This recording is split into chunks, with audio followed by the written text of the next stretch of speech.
नमस्ते। कैसे हैं आप लोग? सब अच्छे हैं ना? पिछले वीडियो में हमने कुछ अनेकार्थी शब्द देखे थे। उसी श्रृंखला में आज हम कुछ और नए अनेकार्थी शब्द देखते हैं। अगला शब्द देखिए, अंबर। अंबर के दो अर्थ।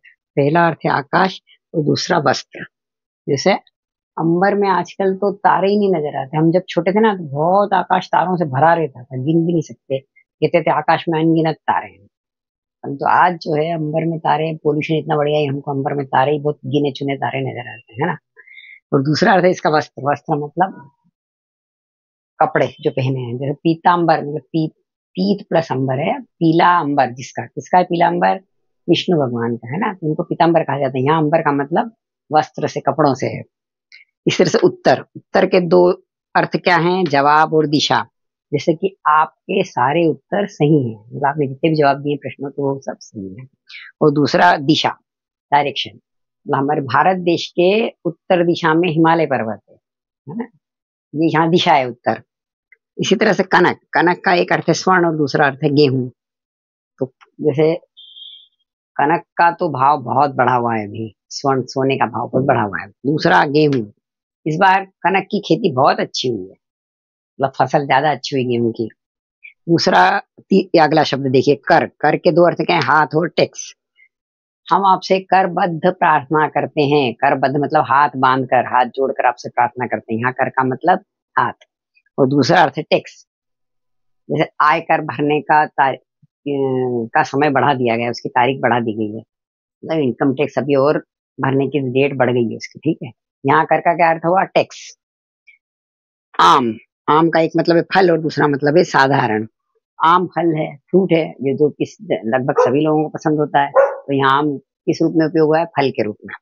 और दूसरा साधारण। जैसे कि हम कहते हैं ना, ये रास्ता आम है, यहाँ से हर कोई जा सकता है।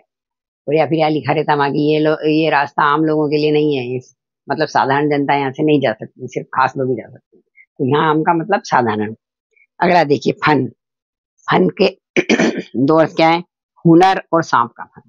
हुनर मतलब टैलेंट, दक्ष, योग्यता आपकी, कला, कलाकारी, कारीगरी, ये सब। जैसे कि चित्रकला में आपका हुनर तो देखने लायक है, मतलब आप चित्रकला इतनी अच्छी है, आपकी दक्षता है उसमें, बहुत ही देखने लायक है आपकी चित्रकला। और दूसरा अर्थ होता है सांप का फन। जैसे सांप फन उठा के खड़ा है, यहाँ फन का अर्थ सांप का फन।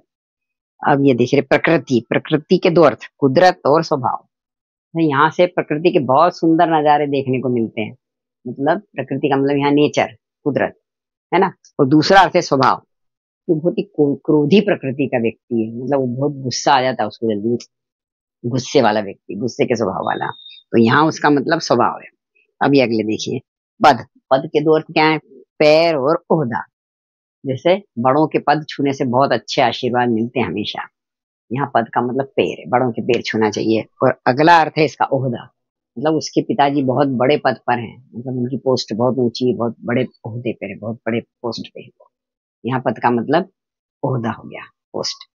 तो इस तरह से ये हमने देखा अपने इतने ये शब्दों के अलग अलग अर्थों में प्रयोग होते हैं। हम खुद भी करते हैं इनका अलग अलग अर्थों में प्रयोग, एक ही शब्द का। तो ऐसे अनेक बहुत शब्द हैं हिंदी भाषा में। मैंने आप बहुत सारे उनको अपने दो भागों में किया था। मैंने इनको दो भागों में इनको लेने की कोशिश की। फिर भी अगर कुछ रह गए हो तो आप कमेंट बॉक्स में पूछ सकते हैं। और अगर आपको वीडियो अच्छा लगा हो, उपयोगी लगा हो, तो दूसरों को भी इसको लाइक, शेयर और सब्सक्राइब जरूर कर दें, ताकि दूसरों को भी इसका उपयोग मिल सके, उसको इसको उपयोग में ले सके। चलिए, तो अगले वीडियो में फिर से नए विषय के साथ मिलते हैं। तब तक के लिए नमस्ते, धन्यवाद, बाय।